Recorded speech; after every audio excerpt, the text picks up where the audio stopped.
All right, there, guys. How's it going? So, it looks like the media has been briefed again, guys.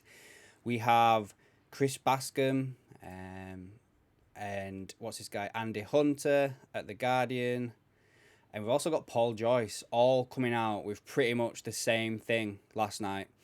After Liverpool's 5-1 win last night, which I'll just touch on that just now.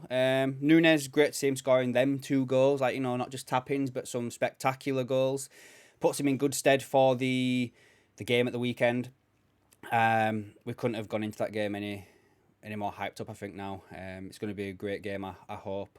Obviously, it's at home, so we need the crowd behind the team, which is going to be anyway. But we need to win this game to have any sort of chance of winning the league. We need to win it, especially with Arsenal and City breathing down our neck. But yeah, it's back to these articles now. So I haven't read them all through, but I've seen that basically they're all talking about the same thing. So what I'm going to do first is I'm going to touch the Paul Joyce one because he's the guy that I trust the most in regards to Liverpool news, yeah? Along with David Ornstein. Now, as it says, that Michael Edwards is in talks with Liverpool owners over a possible return, which we knew anyway. So why are they putting this out now, guys? Is this to clarify the situation? Because of all the different reports we had last week where it was like, yeah, he is, and then there were some people like, no, he's not. Are they now getting this out there to say, like, yeah, it is? And then to me, at the same time, I'm also thinking, guys, this is going to happen now. Like, why are they talking about it like this in this way? I think this is happening. I think Michael Edwards is coming back into a role, not a sporting director, above a sporting director. I think it's happening, especially after these articles. I am more inclined with that now.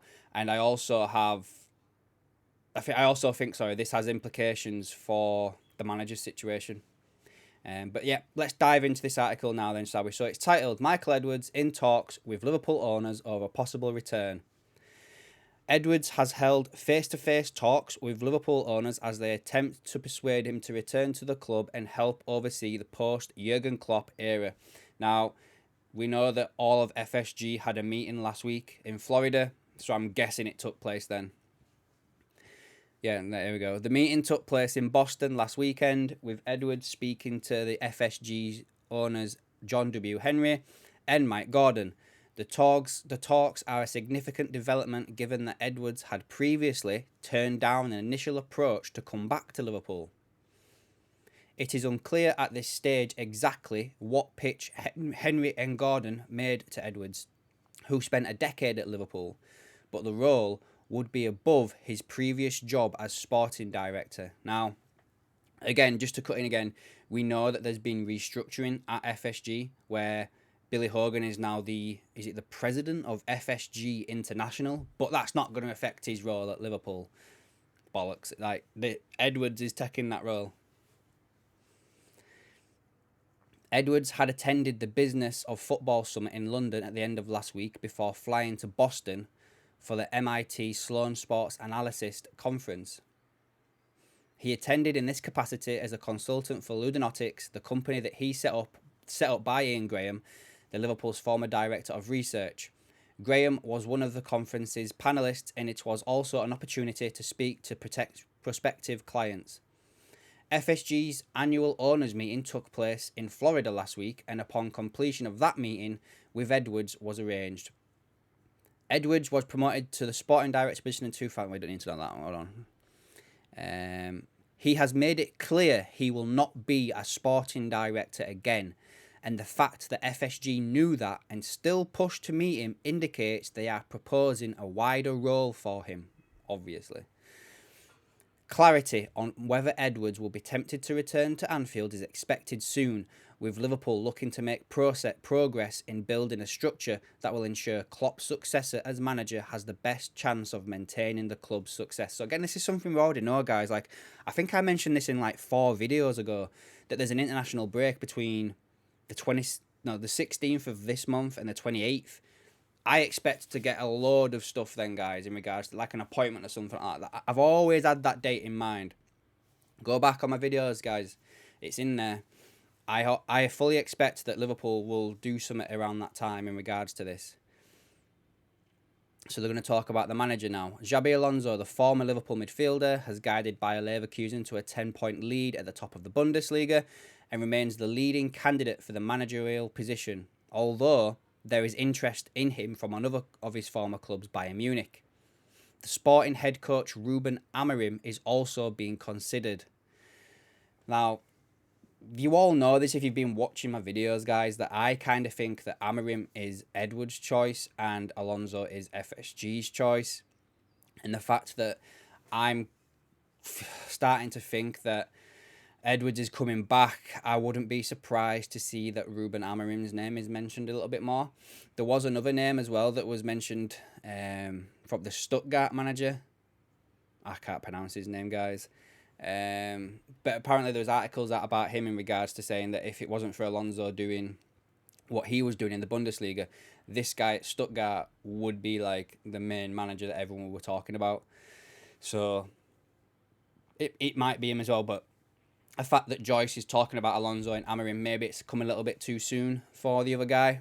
But yeah, with Edwards coming back, I had someone asking me the other day, why do you think Edwards would choose Amorim? And for me, it's the data seems to back up Amorim. You know, there's data for Alonso, but Amorim does kind of beat Alonso on that. And we know that Edwards is very data-driven. There's the Portuguese link.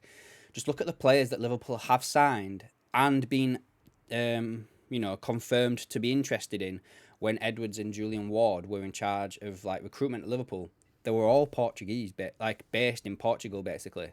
You know, we signed Nunes from Benfica. We signed Diaz from Porto. We signed Jota from Wolves, but from the same group of agency that we've been working with, which is a Portuguese-based agency called Gestifute. We've been linked with Pedro Neto, Mateus Nunes, Manuel Ugarte, Antonio Silva, Inacio, Diamande. You know, all these players are all Portuguese based, so we've got links over there. Amorim's got the same agency as Luis Diaz, so we have a relationship there also.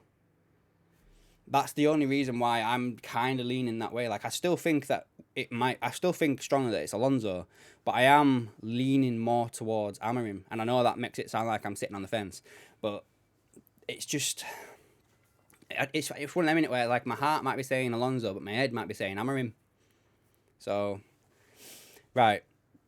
Continuing with this. Should Edwards return, he would then select the sporting director. He has a high regard for Richard Hughes, who was announced he will leave his post at Bournemouth in the summer. And then he just goes on about Erling Haaland and Trent's back and forth, which we don't really need to cover. But yeah, what do you guys think about this? You know, the Richard Hughes thing, I don't make sense. He's leaving at the end of the season. We need someone in place sharpish so that it doesn't interfere with our, plans for the summer. I kind of thought that maybe Julian Ward would come back if Edwards is coming back, but maybe that ship has sailed. Maybe it could be somebody else. But yeah, so that's the Joyce article, guys. Let's just have a quick look at the other one. So this is the Chris Bascom one. Has he got anything new in here? I'm just going to quickly look over it. So again, he's saying that a meeting's taken place. FSG's charm offensive. Alonso remains the favourite to replace Klopp. Right, so here we go. So what is apparent is that the search for a replacement for Edwards' successor, protege Julian Ward, found no one who FSG considered their standard. Schmatke was appointed on a short-term basis, blah, blah, blah. I don't need to know about that stuff, we know that. Once they finally established the structure behind the scenes, again, they've all been briefed, guys. Despite the noise surrounding alternative candidates, the preferred option has always been Alonso. From the outset, the club have sought to be respectful of Alonso and Leverkusen's current ambitions in the knowledge the ex-midfielder is fully aware he is on FSG's radar. Conversations can be held as and when all parties deem it appropriate. That said, Liverpool will have a contingency plan in the unlikely event that Alonso rejects the chance to meet FSG officials. Ruben Amorim is also admired, with many top clubs understood to be considering approach from him this summer. So again, Amorim, Alonso, mentioned again. They've been briefed, guys. I've always had a feeling that if we don't get Amorim, he might end up at City as a replacement for Guardiola when he also, goes, which I don't know, I can't remember when that is, but that's just something I've had in my mind. And then let's have a look at the Andy Hunter one. Has he got anything new in there? Blah, blah, blah, blah. Meeting took place. Candidate is Alonso. Amarim. Yeah, again, it's exactly the same, guys. They have been briefed 100%. Right, so I'm not going to keep you here much longer. Let me know your thoughts down below, guys. The media have been briefed about Michael Edwards, Xabi Alonso, and Ruben Amorim.